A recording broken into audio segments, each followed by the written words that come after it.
Assalamualaikum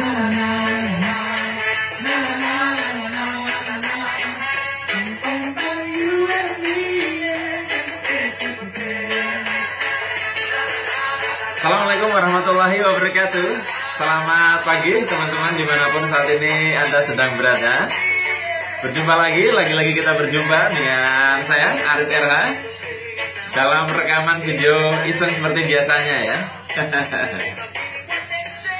Oke, ya, pada kesempatan pagi hari ini kita akan membahas apa? Tema yang akan kita bahas pada kesempatan pagi hari ini berjudul kebiasaan alam semesta. Wah, judulnya aneh ya.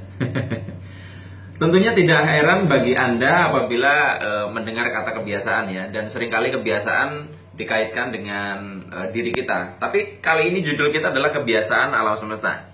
Teman-teman, antara kita dengan alam semesta sebenarnya saling berkorelasi, saling terkoneksi. Sehingga sebetulnya apa yang terjadi pada diri kita juga terjadi pada alam semesta. Sehingga kalau misalkan kita memiliki kebiasaan, sebetulnya di saat yang sama alam semesta pun sedang merekam kebiasaan kita dan nanti akan menjadi kebiasaan yang menjadi pola di dalam hidup kita. Nah, kebiasaan kita tentunya ada kebiasaan yang kita sebut kebiasaan yang memberdayakan, ada juga kebiasaan yang tidak memberdayakan, ada kebiasaan baik, ada kebiasaan buruk, dan tentunya banyak di antara kita yang kepingin untuk banyak memiliki kebiasaan baik. Meskipun pasti setiap orang punya kebiasaan buruk ya. Oke, nah teman-teman, jadi saya hanya ingin menegaskan saja bahwa sebenarnya tema ini sudah umum ya. Tetapi saya ingin mengajak kita lebih sadar bahwa ternyata kebiasaan kita ini bukan sekedar terjadi pada kita, tapi nanti kita bisa terjebak dalam satu situasi, dalam suatu pengkondisian oleh alam sehingga kita seolah-olah nggak bisa keluar dari situ kalau kita nggak hati-hati. Meskipun kalau dalam kasus kebiasaan itu baik, kita sangat diuntungkan dengan kebiasaan itu, ya, kebiasaan yang kita punya gitu. Nah, sekarang sebagai contoh begini, saya pernah membahasnya dalam sebuah status. Kalau misalkan Anda seorang perokok, saya dulu 10 tahun sebagai seorang perokok. Nah, yang saya alami di waktu saya merokok adalah dulu zaman masih mahasiswa, sang pas-pasan. Tetapi saya membiasakan diri saya untuk merokok sebulan misalkan sekian bungkus gitu ya. Dan yang menarik adalah dalam kondisi apapun, uang mepet seperti apapun, selalu saya bisa punya solusi untuk bisa merokok. Seolah-olah alam semesta ini sudah menyediakan satu jatah buat saya. Entah gimana caranya, pokoknya Arif RH ini bisa merokok gitu ya.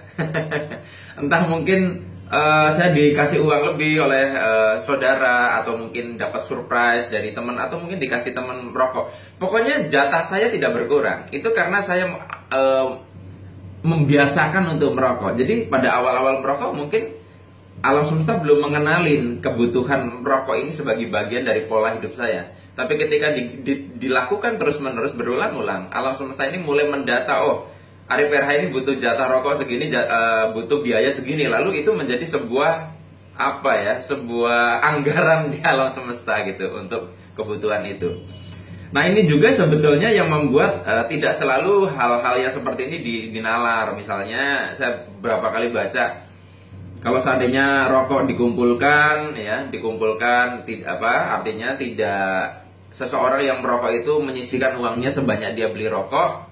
Mungkin dia sudah bisa beli mobil, beli rumah, dan macam-macam ya, yang kalau di nominal itu masuk akal.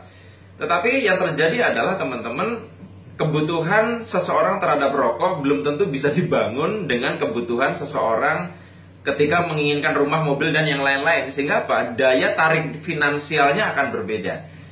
Jadi ada rasa tertentu terhadap rokok sehingga membuat rokok itu menjadi sebuah kebutuhan yang dikenali alam semesta, sehingga diberi anggaran khusus oleh alam semesta untuk didanai. Nah, sementara orang kadang membutuhkan rumah, membutuhkan barang-barang lain, ya belum tentu punya rasa yang sama dengan rasa saat diasosiasikan dengan rokok. Sehingga respon alam semesta menjadi berbeda.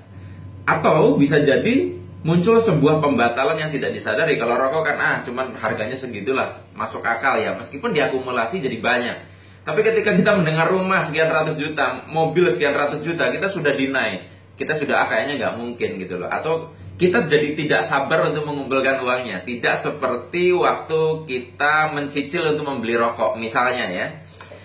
Jadi bagi Anda yang nggak merokok nggak apa-apa, ini hanya untuk logika. Jadi maksud saya adalah bagi Anda yang bisa mengamati fenomena ini, kita bisa belajar dari para perokok sebetulnya tentang bagaimana membangun sebuah kebiasaan sehingga kebiasaan ini menjadi kebiasaan semesta untuk mendanai kita. Sehingga nanti ada suatu keadaan yang menarik saat seseorang yang sudah merokok puluhan tahun lalu berhenti merokok, jatah uang untuk rokoknya masih tetap ada dikasih alam semesta meskipun dia sudah tidak lagi merokok karena sudah terlanjur anggarannya itu ada, gitu ya teman-teman semua.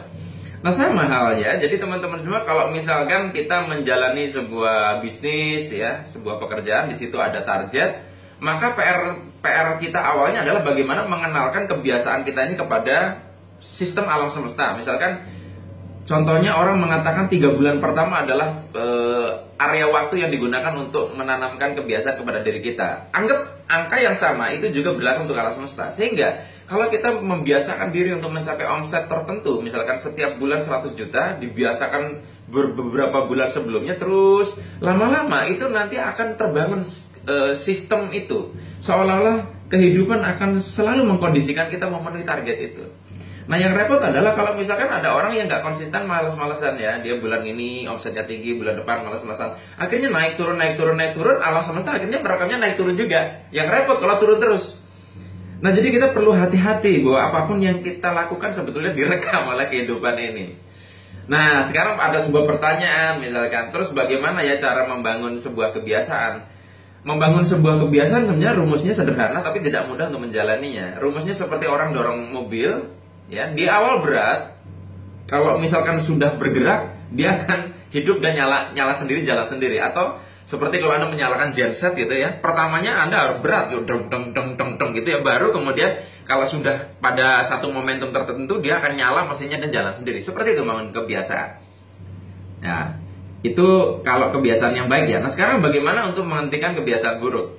Untuk menghentikan kebiasaan buruk, ya kita bisa gunakan strategi menumpuknya dengan kebiasaan yang menggantikan, ya, menumpuknya dengan kebiasaan baru terus menerus, ya. Atau teman-teman yang menjadi modal untuk menggantikan kebiasaan buruk adalah kita harus sadar dulu sedini mungkin bahwa sebuah kebiasaan itu buruk. Saya sering bertanya kepada peserta pelatihan, ya, dulu kapan saat yang tepat untuk membunuh raksasa? Banyak jawabannya ya, banyak sekali jawabannya, saat dia tidur, saat dia lagi mabok, macam-macam, dan tidak salah. Tetapi saya punya satu jawaban sederhana bahwa saat yang paling tepat untuk membunuh raksasa adalah saat raksasanya masih bayi. Kenapa? Karena raksasa sekuat apapun, sehebat apapun, sebesar apapun, dia ketika bayi pasti masih kecil. Dan itu adalah saat dia masih lemah untuk melawan, sehingga kita mudah membunuhnya. Begitu pula dengan kebiasaan. Jadi kebiasaan buruk akan lebih mudah bagi kita untuk kita kalahkan, untuk kita rubah kalau kita menyadarinya dan membunuhnya saat kebiasaan buruk itu masih kecil. Baik teman-teman semua, selamat memprogram ulang kebiasaan, selamat berpindah dari kebiasaan buruk menjadi kebiasaan baik, selamat mengenalkan kebiasaan Anda kepada alam semesta. Sampai jumpa lagi. Saya akhiri, billahi taufiq wal hidayah. Wassalamualaikum warahmatullahi wabarakatuh. See you.